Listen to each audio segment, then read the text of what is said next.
લાકડિયા લખપતના ખેડૂતોનો આક્રોશ, ખેતીની વીજળી મુદ્દે પ્રાંત અધિકારીને રજૂઆત। ખેતીની વીજળી બંધ, ખેડૂતોની પ્રાંત અધિકારીને રજૂઆત।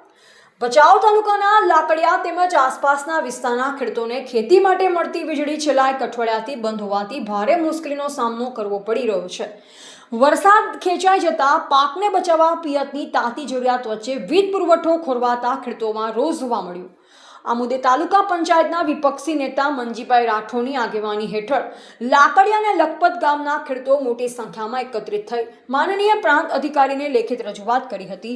ખેડૂતો દ્વારા સામખિયાળી પીજીવીસીએલની બેદરકારી અંગે રજૂઆત કરી તાત્કાલિક ખેતી માટે નિયમિત વીજ પુરવઠો શરૂ કરવાની માંગ કરવામાં આવી હતી। ખેડૂતોની રજૂઆત સાંભળ્યા બાદ પ્રાંત અધિકારીએ સમગ્ર મામલે ઝડપથી યોગ્ય કાર્યવાહી કરવાની ખાતરી આપી। વરસાદ આવ્યો તેની કોઈ લાઇટ જ નથી ઝબકો માર્યો, નથી ગાયોને પીવા, નથી માણસોને પાણી વિછરવા, નથી કુંડીઓમાં પાણી।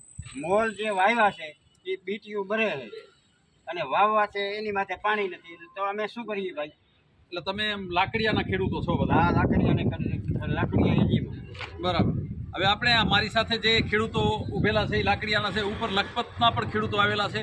હવે ખેડૂતોને મોટામાં મોટી સમસ્યા છે, આપણે કચ્છ અને ભચાઉમાંથી આપણે બોલી રહ્યા છીએ। ભચાઉ અને કચ્છની અંદર વરસાદ ખેંચાઈ ગયો છે, આપણે જાણીએ છીએ। ગુજરાતના અન્ય જિલ્લામાં પુષ્કળ વરસાદ પડ્યો છે, બાઢ પણ આવી છે અને લોકો પરેશાન પણ છે વરસાદને કારણે, જ્યારે અહીંયા વરસાદ નથી। પણ વરસાદનું ખાલી અઠવાડિયા પહેલાં સામાન્ય છાંટા આવેલા, એના પછી લાકડીની અંદર છેલ્લા 8 દિવસથી લાઇટ નથી।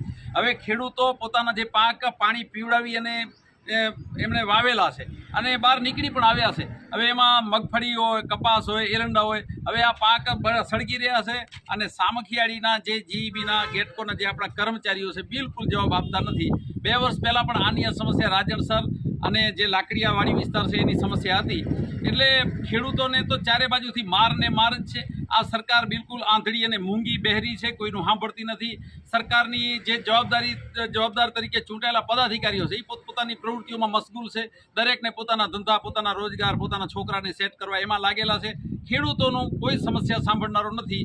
એટલે આપણે ફરીથી વિનંતી છે કે જો દિવસ 3ની અંદર કે 2 કે 3 દિવસની અંદર જો આ સોલ્યુશન નહીં આવે, આ તમામ ખેડૂતોને સાથે રાખી અમે અચોક્કસ મુદતની ભૂખ હડતાળ પર ઉતરી જશું। Reporter N Vishwakarma, Bhachau, Kutch.